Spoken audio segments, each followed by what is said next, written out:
What if I told you that the very vegetables you've been told are healthy staples could be more dangerous to your blood sugar than a spoonful of pure sugar?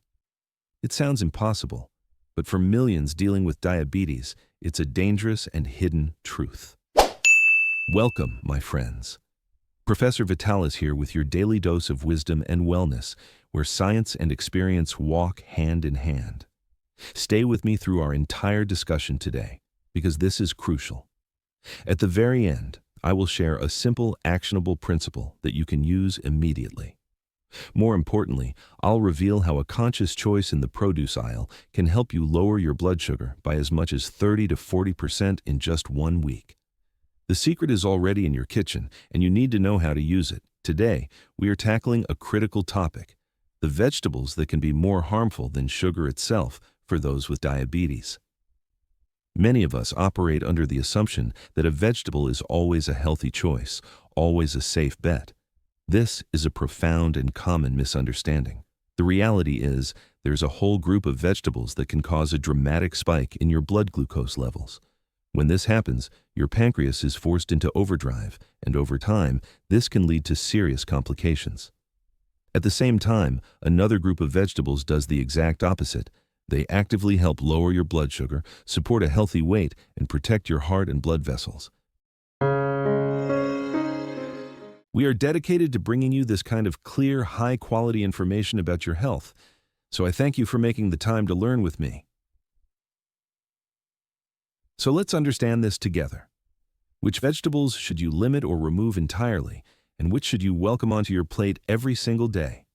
And most importantly, how do you construct your meals so that your blood sugar remains stable and your health remains strong? First, why can some vegetables be so dangerous for a person with diabetes? You see, vegetables are not all created equal. There are those with a low glycemic index, which means they are broken down slowly and have a very minimal effect on your blood sugar. Then, there are vegetables with a high glycemic index. These behave in your body almost identically to white bread or candy. The primary danger here is a psychological one. A person eats these high glycemic vegetables under the false belief that they are making a healthy choice. They feel good about their meal, but meanwhile, their blood sugar is silently soaring. The result? Persistent fatigue, dangerous spikes in blood pressure, unexplained weight gain, and a significantly increased risk for all the major complications of diabetes. Let's name them. Here are the top vegetables that can be more dangerous than sugar. At the top of the list, the potato. Yes, it is perhaps the most common vegetable on our tables, but for managing diabetes, it is one of the most hazardous. The reason is its high starch content. In your digestive system, this starch rapidly converts into glucose. Even a simple boiled potato can raise your blood sugar almost as much as a slice of white bread. Fried potatoes or potato puree. Their glycemic index is even higher, making them particularly harmful. If you truly love potatoes, my advice is to consume them very rarely in small, controlled portions. It is always better to substitute them with vegetables that have a low glycemic index. Next on our list is the beet. Beets are a wonderful source of vitamins and are indeed a healthy food for many.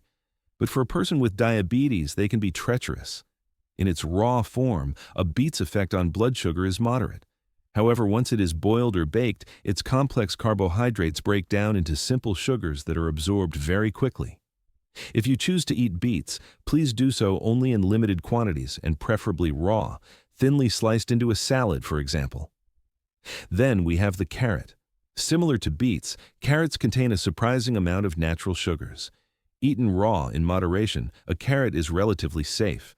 But the moment you apply heat, boiling, baking, or steaming, its cell walls break down, its glycemic index skyrockets, and the sugar becomes instantly available. A single glass of carrot juice can spike your blood sugar as intensely as a can of soda. Therefore, if you have diabetes, it's best to enjoy carrots fresh and in small portions. Here's one that surprises many people: the pumpkin. Despite being low in calories, pumpkin has a high glycemic index. The sugar it contains is assimilated by the body with remarkable speed. This means a seemingly innocent pumpkin soup puree could be a dangerous choice for someone managing diabetes. If you do eat pumpkin, I recommend a very small amount and always pair it with a source of protein or fiber, like chicken or a handful of seeds, to slow down that rapid sugar absorption. And finally, let's talk about corn. Corn is another starchy vegetable, often behaving more like a grain in our system. A cob of boiled corn or a bowl of corn porridge is quite frankly a sugar bomb for a person with diabetes. If you must have corn, it should be a very rare treat, in a very small portion. Now, let's turn to the good news. Let me tell you about the vegetables that are your allies, the ones that actively help you manage your blood sugar and improve your health. Cucumbers are a fantastic choice. They are composed of about 95% water and contain almost no sugar. Their primary role is to help hydrate and cleanse your body, flushing out excess fluid and significantly reducing the workload on your pancreas. Next, the entire cabbage family: white cabbage, cauliflower, broccoli, Brussels sprouts.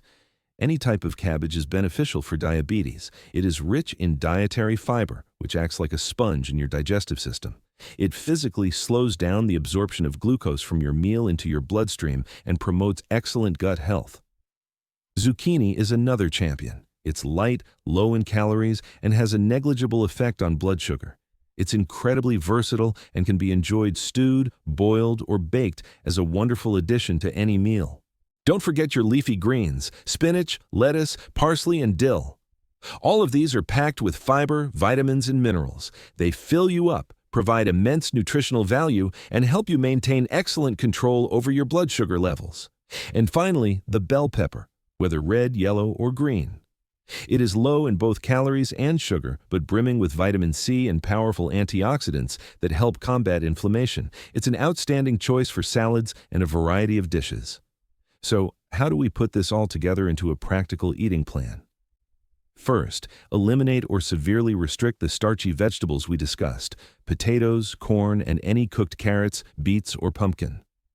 Second, dramatically increase your intake of green and non-starchy vegetables: all kinds of cabbage, cucumbers, zucchini, spinach, peppers, and other fresh greens.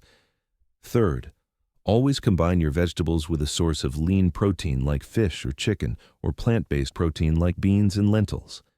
This pairing is critical because protein slows down digestion and blunts the glucose spike from any carbohydrates in the meal. Fourth, pay close attention to portion sizes. Even the most beneficial vegetables should be eaten in moderation. Fifth, completely give up vegetable juices. When you juice a vegetable, you discard all the protective fiber and are left with a concentrated glass of sugar. Always choose to eat the whole vegetable instead. And remember, it's not just what you eat, but how you eat. It's far better for your system to have smaller, more frequent meals rather than overloading your body with a large amount of carbohydrates in one sitting. And please, combine your healthy diet with physical activity. A simple walk after a meal can work wonders, helping your cells utilize glucose more efficiently and lowering your blood sugar even faster. The takeaway is clear. Not all vegetables are created equal. Some, because of their hidden sugar and starch content, can truly be more dangerous than sugar. The dangerous list to remember: potatoes, corn, cooked carrots, cooked beets, and pumpkin.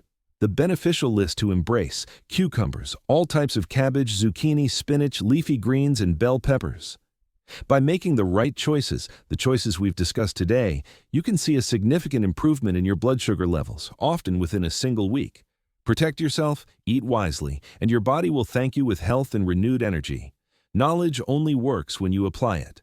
I'm Professor Vitalis. Stay curious, stay healthy, and never stop learning.